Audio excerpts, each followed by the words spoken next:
Welcome, everybody. This is the book launch for Elinor Mordaunt's The Villa and the Vortex, which is sadly an event that Elinor herself cannot attend because she died quite a long time ago.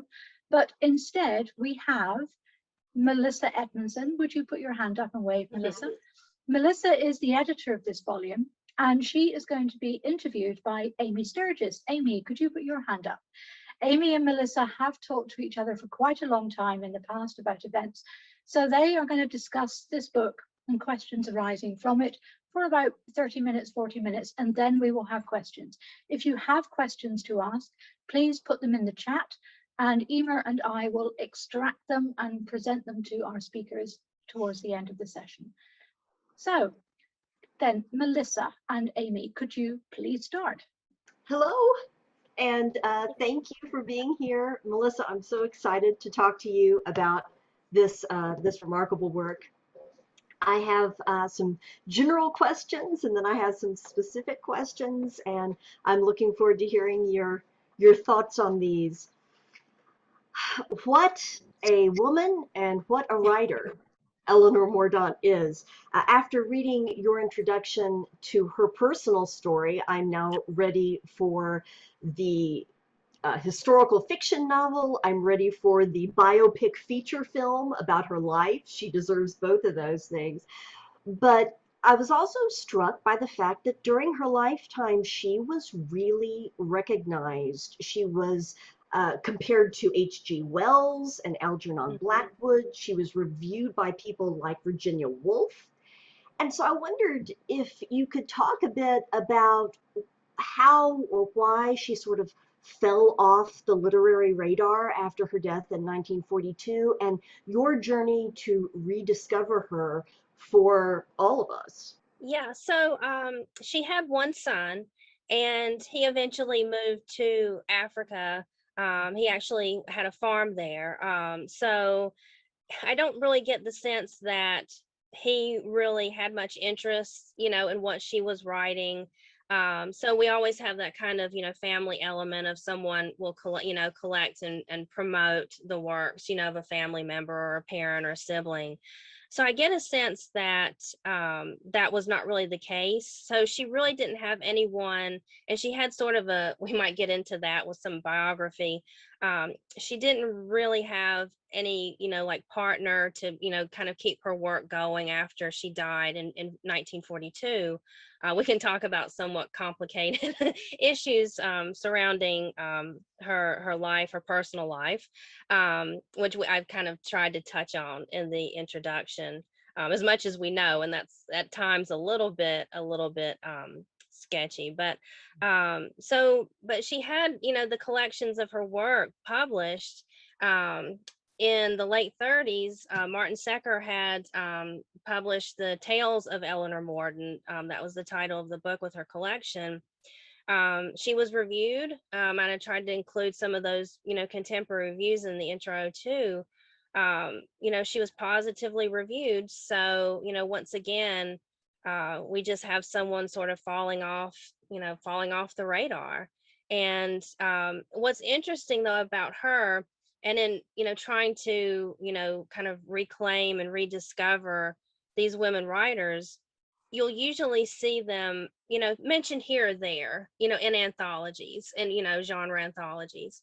And with Mordaunt, I think apart from maybe one story that was included by Richard Dalby, and I always give him credit for, for so, much of what he's done, his research. But her work just was not collected, just one story. It might have been all we needed, to keep her kind of in the public spotlight and keep her stories being read.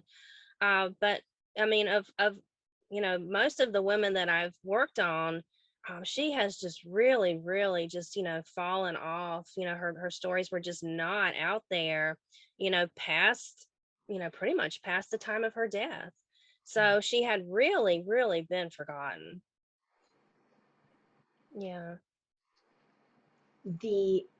One of the things that struck me most from reading these works, aside from the weird undercurrent that connects all of them. And some of the themes, which I want to ask you about just a bit later, is how each of these works is really unique. I met her through Women's Weird when you chose to publish Hodge, which I loved.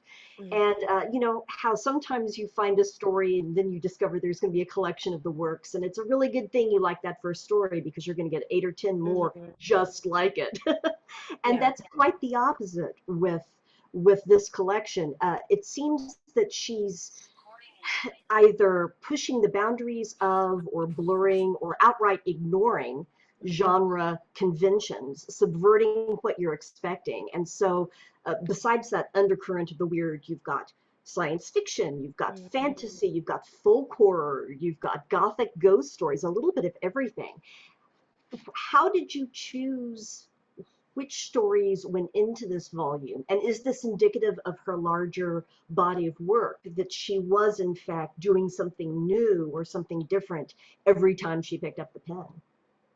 Yeah, that was a bit of a challenge putting this collection together because, and Kate can speak to this as well, we really pushed the word limit on this particular book. I think we were up close to 110 when all was said and done. And I mean, all of the stories, the 9 stories, you know, that are in here are also quite long. So, you know, but it's that, you know, perennial, you know, debate over, you know, what stories get in. So I really wanted to, you know, showcase the range, like you said, that we have stories, and you know, we'll talk about this, but we have a witchcraft, a folk horror story, and like you said, we have science fiction, and we have weird stories, and we have maybe more traditional. I hate, like you said, I hate to use that word with Mordaunt, but you know, ghost stories and supernatural and haunted houses. So I wanted to try to have that variety, but also showcase, like you said, her originality. I mean, some of these stories, I've been reading stories like this for, you know, decades now. And some of these stories, or many of them actually, I had never heard of a premise, you know, like this, or this is so original, or, you know, you can have a play that is like haunted and possessed, you know, because of the director and the writer has, you know, issues. And it's just amazing. So we tried to get that variety. There were a couple of stories that, again, dealing with length. There were a couple that she did that would still, I would say, sort of verge on science fiction. So there are a few of those. There are a couple more like sort of supernatural-ish stories. There's Memories of a Past Life. There's one story she did like that. So yeah, we just, and Kate and I had, you know, discussions every now and then about, you know, I would send her, as I always do, I would send her the stories, and we had, you know, discussions about, well, you know, let's maybe not include this one in favor of this particular story. So, and like you said, in a way, it's good because they were so different. We had that variety. But you know, I always, you know, I was kind of thinking, oh, if we left this one out, you know, what would it do to the entire collection? But I really feel like I'm happy with it. I really feel like we captured the range that she, you know, did. Yeah. It was fantastic the way, even the order, because just when you think you got a hold on her, she went and did something very different with the next story. But they're all in their own way just fantastic. Every meaning of that word. I enjoyed this thoroughly. So everyone out there, buy this book, read this book, request it at your library. However, get your hands on it. Um, I'd like to talk to you, if I may, about some of the repeated themes, and I think this also will touch on some of her biography too. But one of the repeated themes that I see in several of these stories, the countryside, what a story that is, the fountain, even to an extent the villa, is this sense of something old, something left over, something that wants to sort of balance the scales and particularly bring about a kind of justice when there has been an injustice toward women. And when a woman has been wronged in some way. In fact, I'd like to, if I may, read a very quick quote from The Fountain. And this is The Fountain from 1921. She was not responsible, was rather the tool of some power infinitely old, pagan, and fearful, which demanded a certain sacrifice in payment of all that she had endured. And this seems to be a kind of theme about women who have suffered injustice and how there's something bigger and something older that's seeking to fix that or to answer those wrongs. And I wondered if you could talk a little bit about both the sort of pagan old world sensibility she has, but also this notion of gender and sort of standing up for wronged heroines. That's a fascinating point, and it even makes me think that in the stories, and this sort of just your question, Amy, just sort of made me think about this. It's really interesting how there is that greater power in a lot of these stories that's, again, sort of enacts that revenge for these women who are, wronged or, powerless in their life, and, maybe don't quite fit, which is maybe going off on a little bit of a tangent, but I feel like there's so many sort of like outsiders, characters in these stories, and again, connecting, and I can't help but connect it a little bit to her life, Elinor Mordaunt's life, where she was sort of, I think, always kind of that figure where she never really quite, again, this is me, as editor kind of reading in, like, biographer kind of reading into it, she never really, I don't think she ever really quite found her place in the world, if that makes sense. Um, and I think the writing was sort of her way to ground, herself, and travel also. But yeah, with these stories, we have that power, that ancient, like you said, that ancient power that enacts the revenge for these women. But when you're asking your question, it made me think, in both of those stories, it's almost like the women and the people around these women are overwhelmed themselves with these powers, that's happening in these stories, whether it's the ancient fountain, and the gods there, the ancient power, or whether it's the kind of the old ways and the folk magic in, the countryside. Not to give too much away, but by the end of the stories, it's almost like the women have been subsumed by, this power, which is, I think, again, makes these stories so interesting and so different, because the women, it's like they're not in control, if that makes sense. They're not in control of the power that helps them sort of take revenge. And I love the fountain, which is, I think I quoted actually from that in the introduction, and I had to stop myself from just quoting so much, because her writing is also just beautiful. The way she describes things is absolutely beautiful. But the sympathy that we feel for that woman, in the story, and how she can't help but to haunt, that her, whatever's happening, that's the word I use, but I don't even know if we can completely call it a haunting, maybe. But she's powerless in that, and she's being made to hurt people that she does care for. So the way that Morton just twists and, uses these tropes that we think we know in these stories, and she just turns it and makes it so different and so unique. But there are interesting issues like that with ancient influences and controls. Yeah. Actually, something you just said, Mm, I'd like to follow up on. yeah.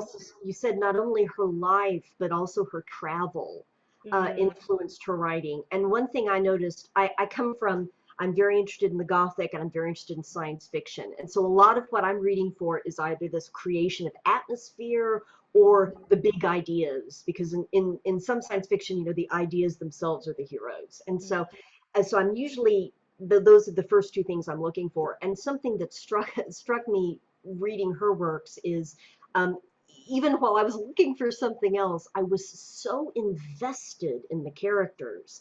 Even the secondary characters, the ones who are painted with really broad brushstrokes, like the young woman who is Bond's companion when he's going through his dissipation period in mm, Rome, in the very first story, the Trixie in the mm, countryside. Even these secondary characters um, are so well drawn.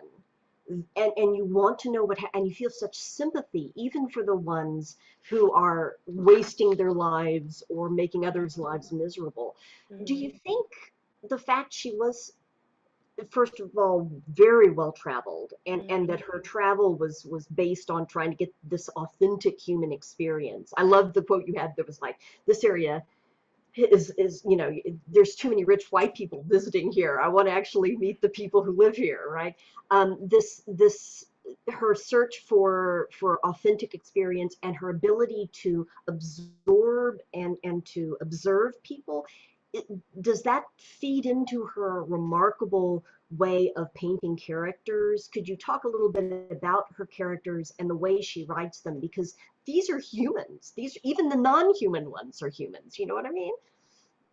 Yeah, and I think there's again so many interesting, biographical connections where she did travel and she was just such a student of people and she just, was fascinated by people. And I think she probably was maybe a little bit of a loner. But then she talks about like wanting connections and wanting friendships and her travel. It's really interesting because she talked about her travel as, her kind of her therapy. And I mentioned that too, where I felt like if she was the person who sits still for very long, she would start to dwell and think about things. And she wanted to, get out and move around and travel and maybe distract herself maybe a little bit with that too, but it kept her on the move. And, she said at one point in her autobiography that it sort of kept her from making connections. But yeah, she was definitely, wherever she went in the world, I think I can just see her just watching and kind of taking it all in. And if I could, I wanted to read, it's just a few lines from the introduction, but it made me think so much of something. And she says here, um, I remember everything by line and color, the curve of a road, the fine lines of a person's face, the expression etched upon it when this or that was said. I gather it all up and use it in my stories. So, and she came from an artistic, visual background, and she designed, and, that's how she supported herself and her son in the early days in Australia. So I think it's such a neat way of thinking how she took that visual artistic background and she puts it in her writing. And I think absolutely you can see, these characters are so well drawn, right? All these characters, minor characters, major characters, we care about them. Whether it is someone like Bond Chalice in The Weakening Point, who's just, you know, that's such an interesting story, whether he just sort of, gives up on his life, he wants to an escape from his life, and he's just doing all these, terrible things, but we still feel so, sad, and we feel that sympathy for him. It's like I said, it's like a life wasted. But yeah, even characters that, we may not be kind of rooting for, we still feel, they're so well drawn and they're very real to us. So, and again, I think that goes to, like you mentioned, the thematic variety in her stories. And what can sometimes happen is, even if it's a different story, we all know, with authors, sometimes it's like, I've read that character, that's the same character that was in your last story, just a different name. And all of these, stories have characters that are so unique. And so it's, like I said, so well drawn. I keep coming back to that description, but yeah. Mhm. That, that captures it. And as you were saying, the artistic Yeah. impulse she has too, well drawn, fits Mm, that really well.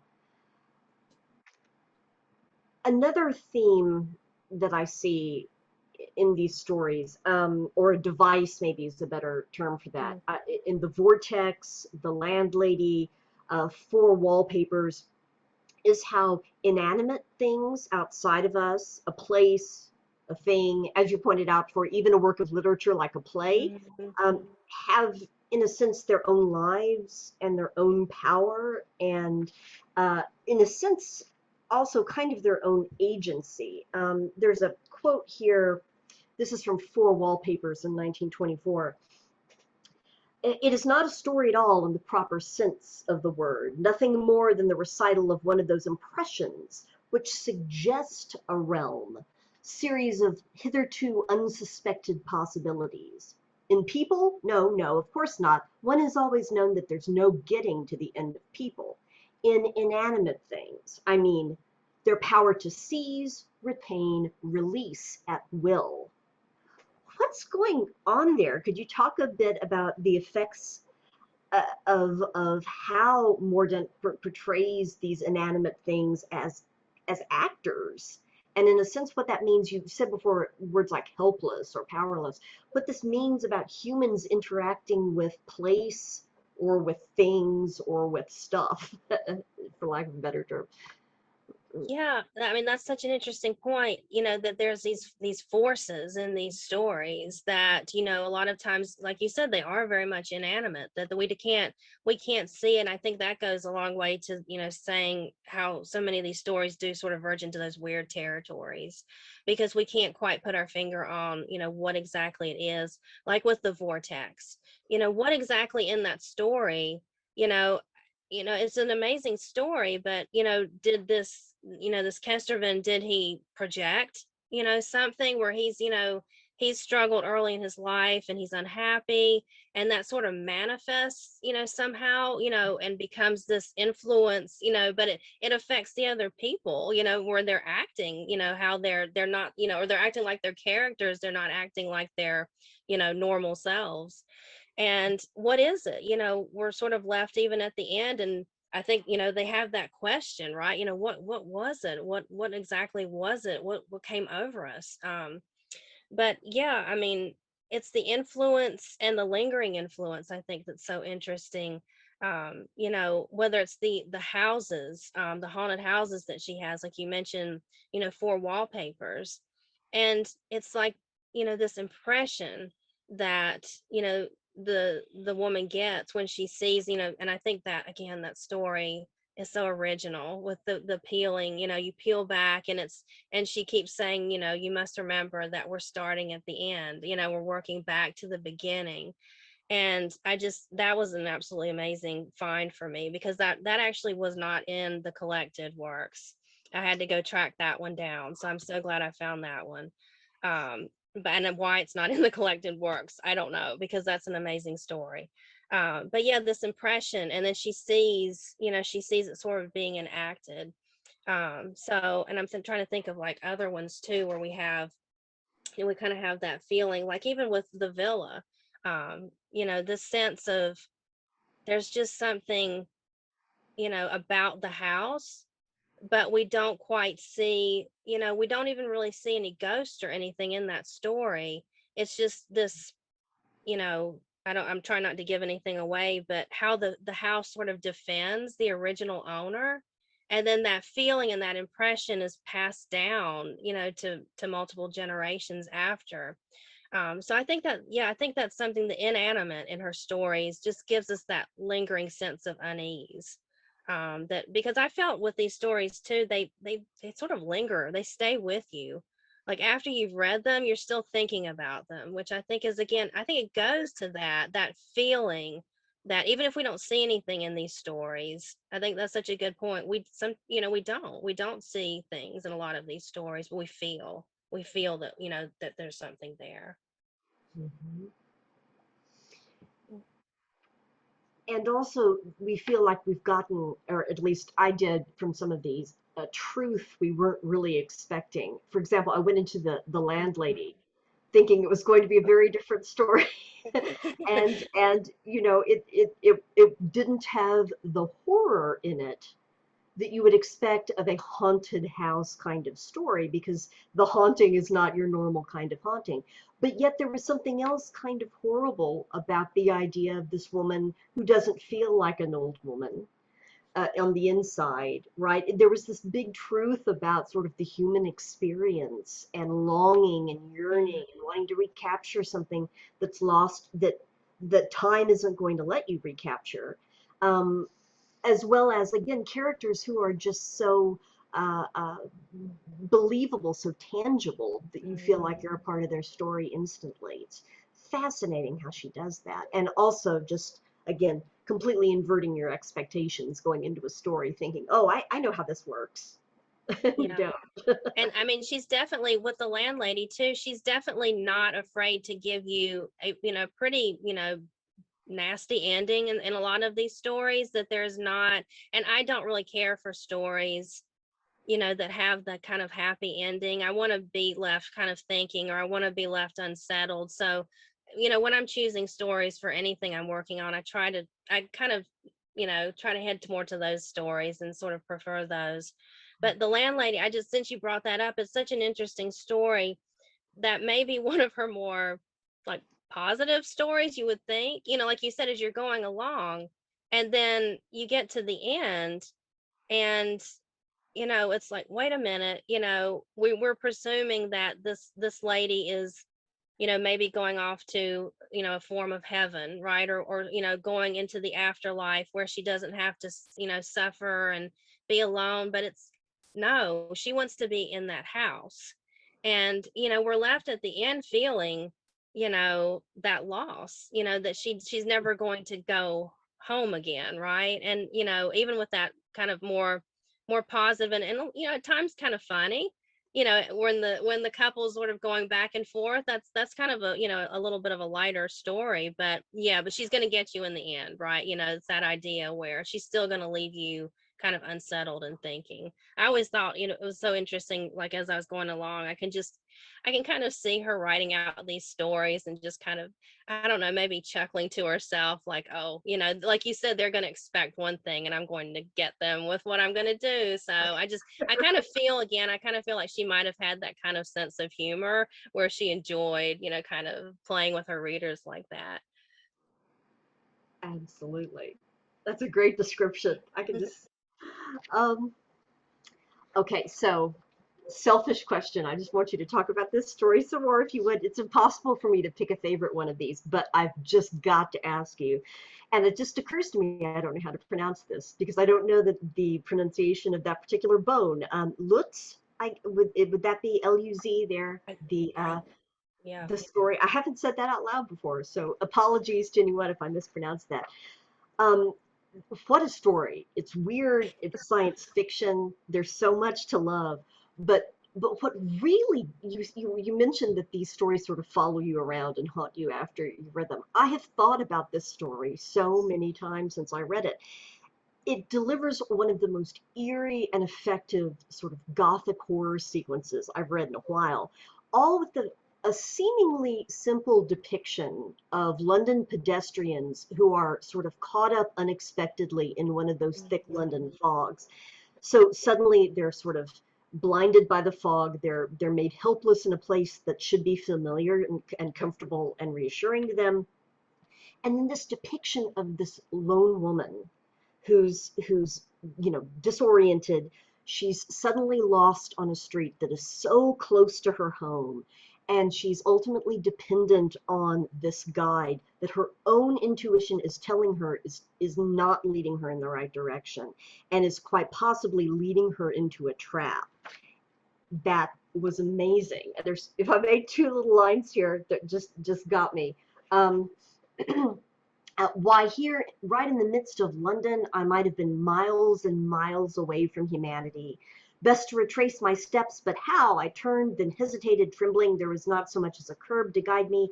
I cried aloud, shouted for help, overcome by that sense of wild panic which attacks a child, realizing itself lost in the darkness.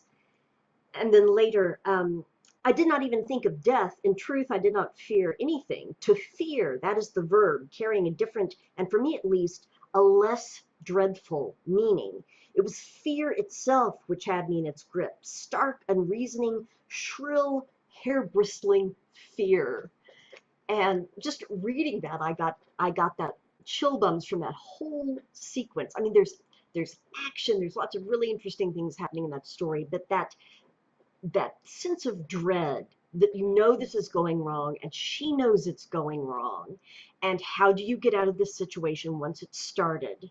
And I thought it was so effective, and I just wondered if you might want to talk a little bit about, again, this is a woman by herself, as you pointed out, sort of without power or the ability to save herself in that moment, swept up in things, and you were rooting for her to survive this situation so strongly. Yeah, and I love that those opening pages, because there's nothing even supernatural there. It is all, I mean, again, and that's what affects me when I read these stories, and you think, that could happen. And that's sort of where the fear, for the reader comes in, this could actually happen. And, getting lost, and, the suddenness of how the fog just drops and everyone, like you said, again, that nice little touch where you feel like you're so close to your home, and it's just around the corner, and you just keep getting further and further away, and having to, again, you're losing that power. You have to depend on someone else that you may think, maybe is not going to help me. You don't know. But yeah, that there's nothing supernatural there. And I think that's so effective. And the way she describes that fear that the woman feels, and she's thinking about it, and kind of theorizing about what fear is. And again, that goes back, I'm sorry to keep making all these biographical connections, but in her autobiography, Morton talks about, fairly early on too, feeling fear and just being sort of fascinated by it, and trying to get, I mean, she was incredibly, I think, just a deep introspective person. And she was trying to get to the bottom of, why do I fear this, and I need to overcome it, how do I overcome fear? And all those years later, she puts it, into a story. And I think there's another kind of extended discussion of it in The Weakening Point. So it comes back. That's like even another theme, I guess we could add, that thematic fear. What is it? How does it affect us? How do we overcome it? But in that story, again, so imaginative and so inventive, with this, like you said, this bone that's, going to, help this man. And then, she's thrown from that foggy street scene, led, by this person. Again, not to give too much away if you haven't read the story yet, but then when she's thrown into that room, and she's in complete darkness, and once again you have all that power, being taken from you, and you lose control. And I think that's such an effective story. I think that's one of the reasons maybe why it's stuck with you, I guess, that it, that idea of the fear and losing control like that's so relatable, because we can all kind of imagine, what that feels like. Mhm. Mm, That's a great point. yeah. One other thing I'd like to ask you about is this repeated theme of being a witness to other people's stories. And the one that immediately comes to me is Four Wallpapers, but I think we can see this over and over again in these stories, that to be seen, that's a that's a phrase now. I feel very seen, but it seems like a lot of these characters need to be seen in some way. The Fountain would be another one, where the manifestation of what happened before, it's important. Dream sequences also come into this, where dreams are even inherited. The villa comes back to me now. The idea that we are observing the story as readers reading this, but often the people who are telling the story are also in some sense an observer of another story, or are peeling the layers off, literally or figuratively, of the story and piecing it together, or going back in their own family histories and trying to figure out what's happening, or in The Weakening Point, in their own lives trying to figure out what's Mhm. happening. Is that, do you think, also connected to the fact that she was herself an observer, as you pointed out, sort of on the outside looking in, and now that kind of plays out in her storytelling too? Yeah, that's a great way of putting it. And I think, that is another thing about these stories, that, like the Four Wallpapers, we do have, right, that narrator who's, I heard the story from this woman, and she told me, and this is what she said, and this is how she told the story. And that's such a great point, that in that story there's so many layers, right? There's that layer of the stories being told, and then the woman who, rents the house is, seeing the past, peeling back the wallpapers, and seeing again all these stories, and discovering the stories that are lingering, in and the past, trauma that's happening as well in that, in that particular story. It gets, kind of worse and worse as she goes back and uncovers, what's the source, right, of this haunting and this vision. But yeah, in the villa, sort of the same thing where, it's the story that's passed down, but then it's interesting, the last, the woman, who's, that's her grandparents, right? The ones that sort of started everything. She doesn't even really, she hasn't even heard the story, right? She thinks that's the house, and then it, kind of comes back to get her. But yeah, so there's, it's that idea of kind of witnessing too, and I think that was a big part of Morden, and wanting to figure out, and also going back, I feel like, again, going back into her own life and trying to figure things out, within herself, was important. And yeah, I think that's a great point, that it is totally reflected, in these stories. Yeah.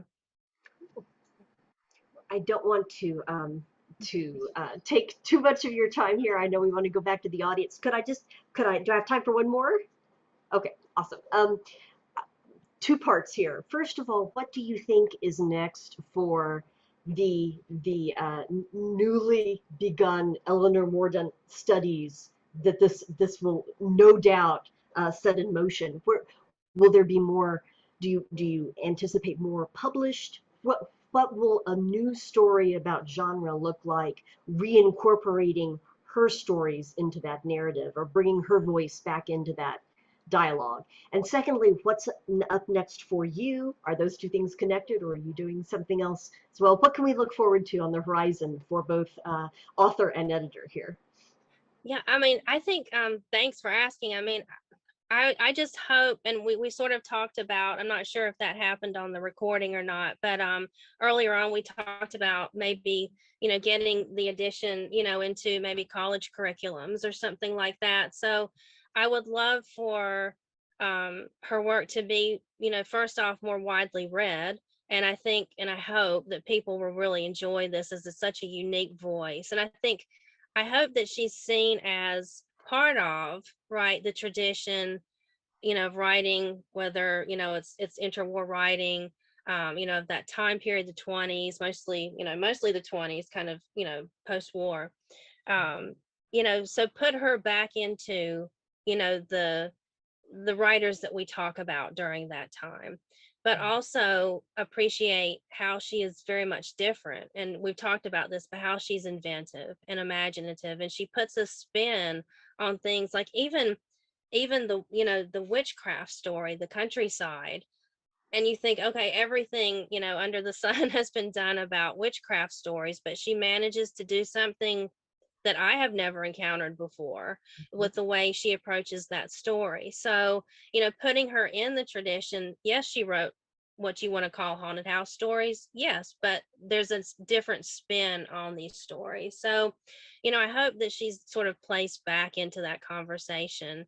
And then, yeah, I mean, that's, in my experience too, it's not just, the work that I've done, but we need the book, right? And we need to get the stories back out.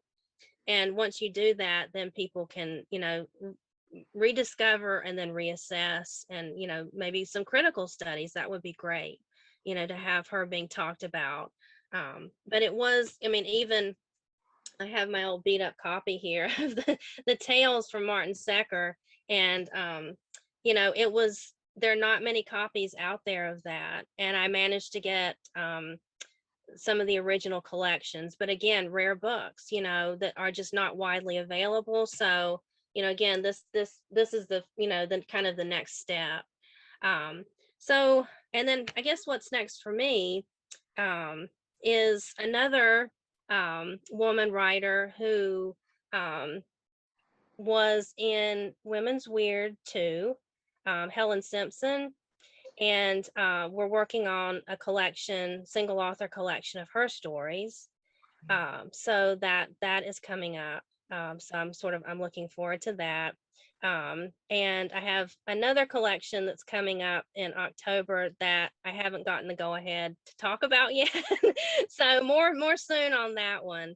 Excellent. So But anyway, so I'm keeping busy, but yeah, so Helen Simpson will be coming up from Handheld though. And I I'm very partial. I always am very partial to the I'm maybe too connected to the women that I work on. But I think that once again, I hope everyone's going to be so pleasantly surprised. If you really enjoyed Young Magic from Women's Weird 2, you're in for a treat. So yeah, Helen Simpson is next. Yep, I finished proofreading Helen Simpson this afternoon, and she went to lay out at about 2:45 UK Oh time. wow. Yes, Yay. we'll probably get the first proofs on Thursday. That's my expectation. Okay. And yeah, Helen Simpson is hardcore. She's really, really special, quite strange. So people, would you like, if you're interested, type your questions into the chat. And while you're typing madly, I will ask Melissa. So the story, The Vortex, and the story For Wallpapers, they both spoke to me of stage experience. Can you talk a bit about what background Mordaunt had in the theatre? Did she write plays? Do you know anything about that? I don't think that she had. She pretty much went from she had the artistic background, so it was the visual and the art. I don't think that she wrote any plays. I'm trying to think. I don't think she did. No, that's I don't know. That's interesting interesting. because I don't think that I found anything that did. I'm trying to let me look and see on in the intro, but I think she pretty much goes. She kind of talks about, like, briefly, they would read, like she said, they would read Shakespeare and stuff like that when they were little, and her brothers and sisters. Yeah. But yeah, But they she would wouldn't enact write yeah for they the would enact stage. Shakespeare's plays with their friends. But she Okay. studied. She studied painting. She went to London to study painting, and yeah, but interesting. But I don't think there's much of a connection. So it sounds like she would have been writing those. I mean, because the use of dialogue and the use of stage positioning and what the Vortex is pretty obvious. But it sounds like she was writing it as a playgoer rather than a playwright. Unlike, say, Helen Simpson, who collaborated with Clement Stain on stage productions. So you have a different experience with that writing. Okay, so that's an interesting thought to chew on. The other thing I wanted to ask was, can you tell us about the bigamous marriage? Elinor Mordaunt, the bigamist. Oh, you're bringing in the dirt, Kate. Absolutely, because it's so interesting. Yeah, and we had to go around, so I will, because I did promise that I would mention that. So it's actually, if you have your books, it's kind of at the end of the life and work section. And yeah, Kate, she emailed me and said, oh, I think we might have a problem here. And I said, and it has to do with this Robert Bowles, who Mordaunt married, and he lived from 1865 to 1947, and those are correct, those dates. And but she traveled here to California in 1936, and she was listed as a widow. So maybe quote marks would help for around widow. But it's and then I this is what Kate gets when she emails me a simple question and I write her back a page. I'm nothing if not thorough. But I was like, well, I don't know, like, and if I'm not sure, I don't want to put it in. But I was like, what did happen? And she supposedly advertised for her first husband, which by all accounts was a pretty despicable person. So bad marriage. She left. Years passed, decades passed. She advertised to see if he was still alive. I'm assuming she found no response, although I'm pretty sure he was living in London. They were in Mauritius. He came back. So I think he was still alive, but whether she knew that or not, I don't know. It might have just been convenient to think that. Like I said, I don't know. I don't know about that. If I can't verify, it makes me uncomfortable. But she did marry again. And then she has this really cryptic, she has this really cryptic description of that. So this is in 33, and this comes from her autobiography, which again, I'm so glad I have that, because the Cinnabata, and I actually have, it's a great read. If Oh, you wow. and there are copies of this. It's a great, you can see can you see my sticky notes that are still like sticking out? But I think Mordaunt, she definitely had a public image of herself. So I always had to be careful, what's being said in the autobiography. Can I verify it somewhere else? But, with the quotes and stuff, I sometimes would put them in. But she says here about her second marriage. Later on, I did, ridiculously enough, fall really in love and married a man several years older than myself, but it began and ended in tragedy. And that's all we get. That is all we get from her. So, again, yeah, did he find out, about, she's already technically still married? Did something happen? But we Oh, my don't goodness. we don't know. And it's very, very convoluted, I know. But they were not together, in 36 onward, like pretty soon after they got married, they were not together. She traveled by herself. She trekked across South America on foot by herself. So her travel writing, I mean, you asked about that. I would really love someone to do something with her travel writing. But yeah, we don't know. And then, she died in 1942. But yeah, she's like an enigma. I found out all this stuff about her, but there's still so much more that I would just Mhm. I would love to know about. And I don't know if maybe someone will find something. Yeah. My goodness. Yes. It's a very complicated end of her life. Mm. Getting married again, and then the second husband completely disappears, and we've no idea what happens to him, because she lands at New York and she's no longer married. And when she got on the boat, she was married. It's bizarre. It's just so strange. Okay, right. Well, that's pretty interesting. Did anyone have any questions? I'm not seeing anything in the chat right now. No. Okay. While we're waiting, Amy, did you have anything left over from your extensive list of questions for Melissa? Oh, well, I was interested, since I got to throw in my own favorite story, if there was one we haven't talked about at length that that Melissa was particularly keen to discuss. If you had a favorite, or one that particularly stood out to you that was going to make it into this volume no matter what, because it was so haunting to you. Did you have a particular baby here that was your favorite? Yeah. I mean, I'm looking right now, and I would say it would probably be a toss up between Four Wallpapers and the Villa for Mhm. me. I mean, I love all of them. And the Weakening Point is such the countryside.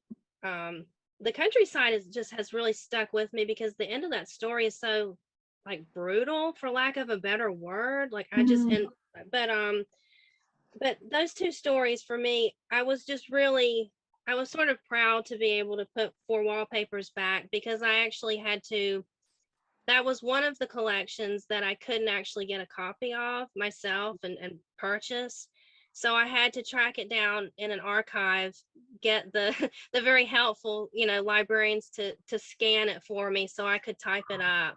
So to have that, and it reintroduced that to people that would not otherwise probably have seen that story without a whole lot of work. Yeah. That made me feel really good. And it's such an inventive, I even talk about in the intro, the way she describes seeing the visions, it's like early film. Mhm. Like the way she describes, it's amazing. It's amazing.